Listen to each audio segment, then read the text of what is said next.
boys and girls. This is Mrs. Hogan, and this is some technology that we're going to be using this year called a capture cast, where Mrs. Crosby and I can create slides and information for you on the computer, and then we can talk to you and explain it to you or give you more information. We've done quite a few of the math homeworks for you, and we'll be sharing those kind of tutorials to show you how to do your math homework on a nightly basis. So we're hoping that this will be something that's very useful and helpful.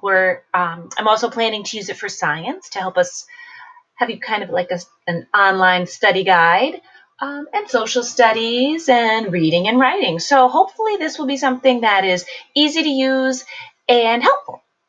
So for your suggested summer work, one of the suggestions was to read some books from the Massachusetts Children's Book Award lists, the Master List.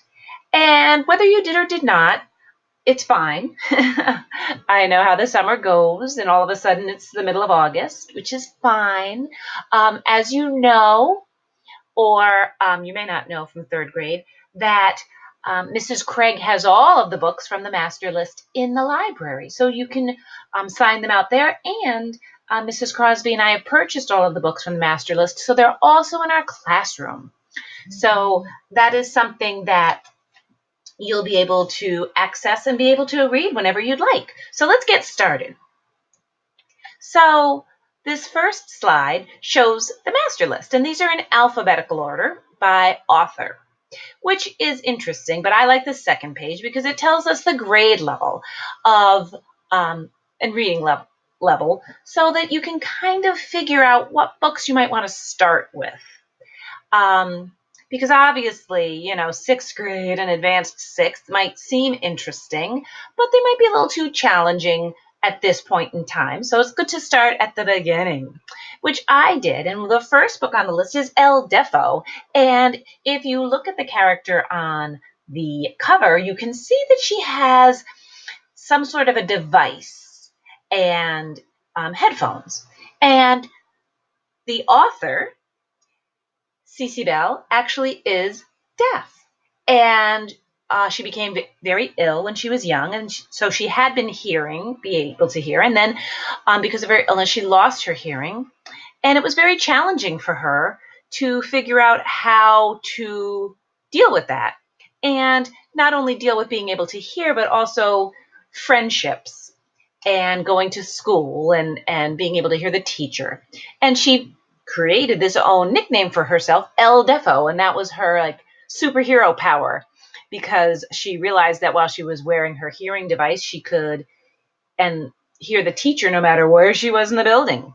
So it's an interesting book, and it gives you a little idea of what it's like to live with being hearing impaired, as we do have 2 deaf rooms in our school. So it was a really great book to read. I really enjoyed it, and I recommend it.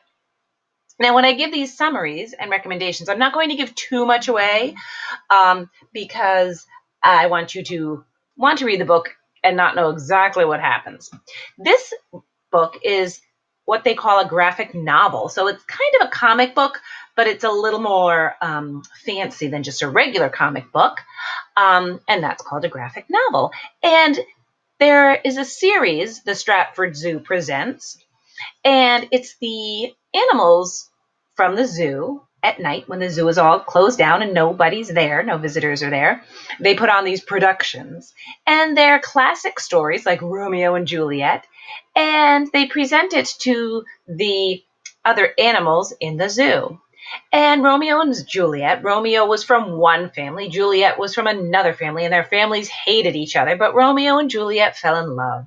So while it does tell the story of Romeo and Juliet, it tells it as Romeo lives in the zoo and Juliet lives in the forest. So the zoo animals and the forest animals do not get along.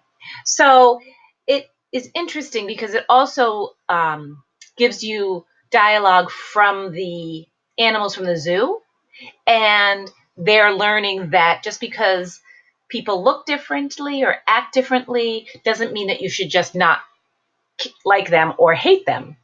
but you have to get to know them. So there's a little moral to the story, but you also learn the story of Romeo and Juliet in a fun graphic novel way. The Buddy Files is also a series, and Buddy is this dog, and he's a service dog.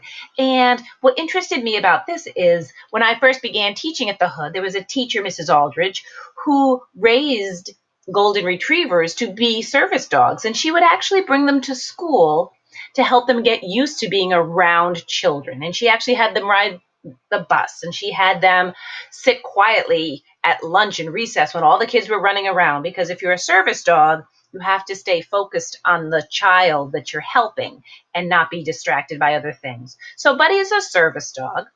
And in this, the case of the school's ghost, the fourth graders are having a sleepover in a library.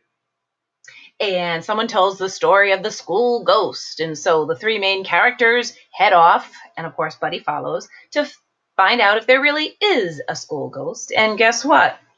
Maybe there is and maybe there isn't. The next book, Fish Fanelli.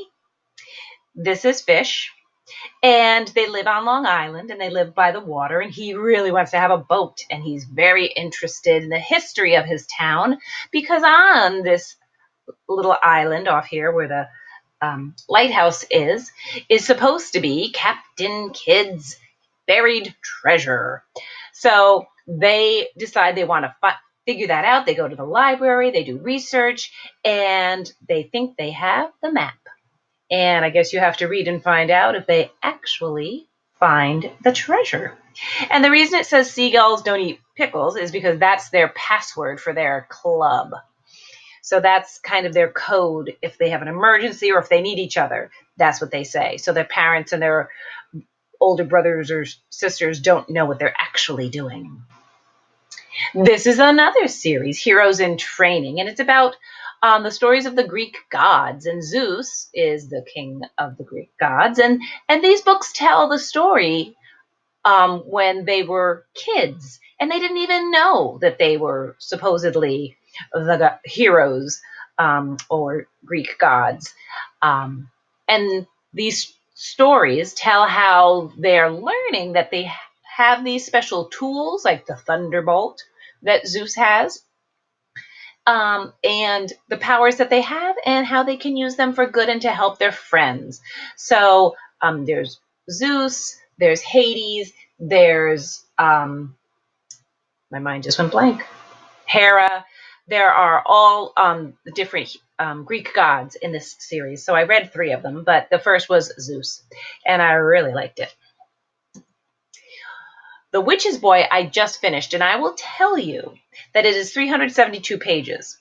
So I kind of waited to read it because I thought, 372 pages, which is probably how you feel. However, after the first 20 pages, I could not put it down, because this is the Witch's Boy, and his mom is called Sister Witch, and she has magic in a pot in her basement, but she also uses herbs and other remedies to help people.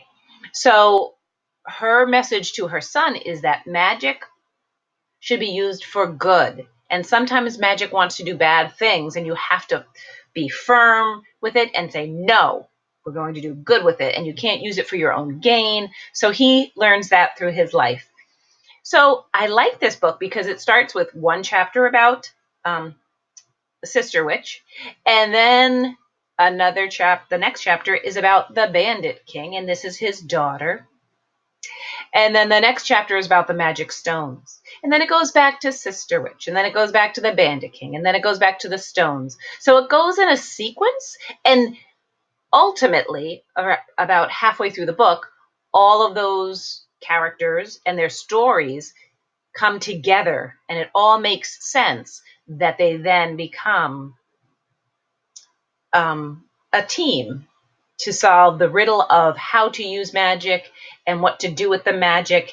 And obviously there are some bad people who want to take the magic to do bad things. So they're trying to take care of the magic and do good with it, and not let bad people get it.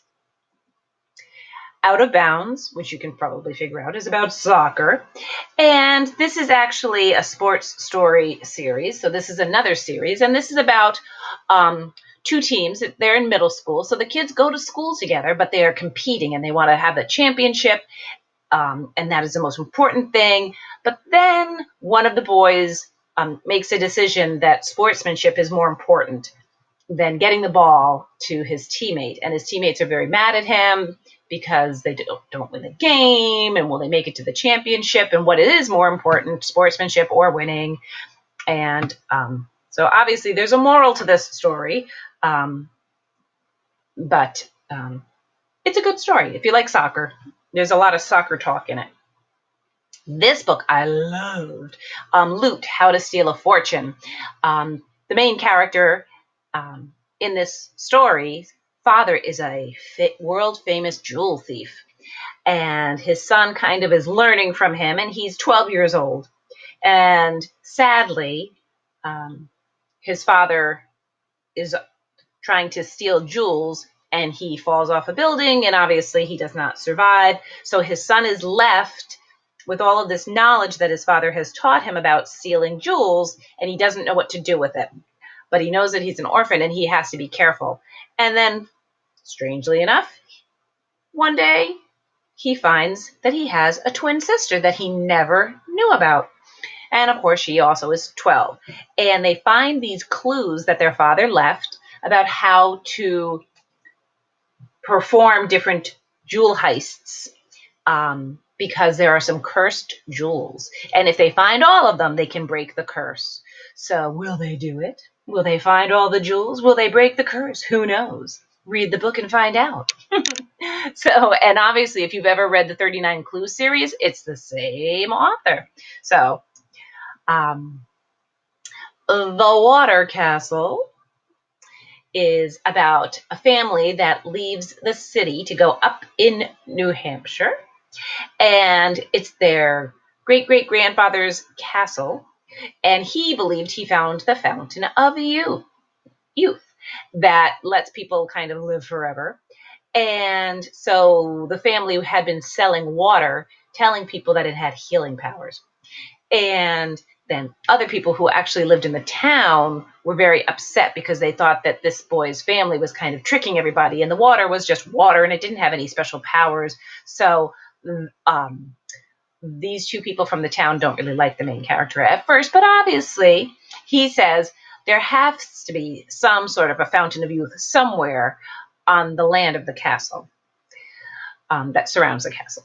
So that is their adventure that they go on, trying to figure out the water does something, and how does the water do something? And it's actually very interesting, and there are some scientific pieces to this that I was quite interested in, and I ended up Googling them also to see if it was true. And the characters that they talked about were actually real people, real scientists. So it was actually quite amazing and interesting to me. So I think you'd like it.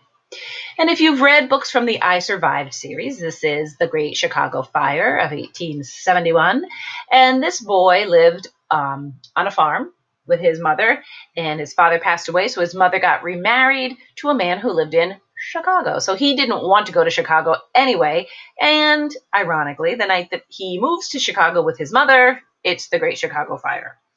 But he does everything in his power to save as many people as possible, and he saves a little girl and her brother, who ultimately become good friends of his, and I guess you'll have to find out what happens. Cooper and Packrat, right here. Cooper actually lives at a campground up in New Hampshire, and he lives there year-round, and Packrat lives there in the summer. So the summertime, they go on these adventures. And in this book, you can see the loons here, Cooper is very interested in the water, and he wants to be a park ranger, and he is very interested in the loons, which are these birds, and protecting them. until one day somebody puts up a dam and it floods their nests, and he's so worried that their eggs won't hatch and there'll be a problem. So he and Pack Rat have to figure out a way to make sure that the loon's nest can survive. So it's kind of they have to figure out something to make for the loons so that they can be safe and happy and have their eggs, and so that there will be more loons. So, and Pack Rat, as you can see, is a pack rat. He wears this huge jacket, and no matter what anyone asks him for, he has it in his jacket. It's quite astounding. And finally, the book on the list says Poached, but I read Big Game, and this is a Fun Jungle novel. And Fun Jungle is it's not really a zoo, it's more of a preserve for animals. And this man, who is a multimillionaire, built this fun jungle so that the animals could live more in their own habitat, and be taken care of so that they don't become extinct or endangered. So in this story, Big Game, someone is trying to shoot the rhinos so that they can have their tusks, because that people can sell the tusks for $50,000 a piece. So they're very valuable, but you have to kill the rhino to get them. And so somebody tried to shoot one of the rhinos. And so the main character, a young boy who lives at Fun Jungle because his mother works with chimpanzees, and his father also works at the zoo with photography and videography and keeping track of the animals and watching them.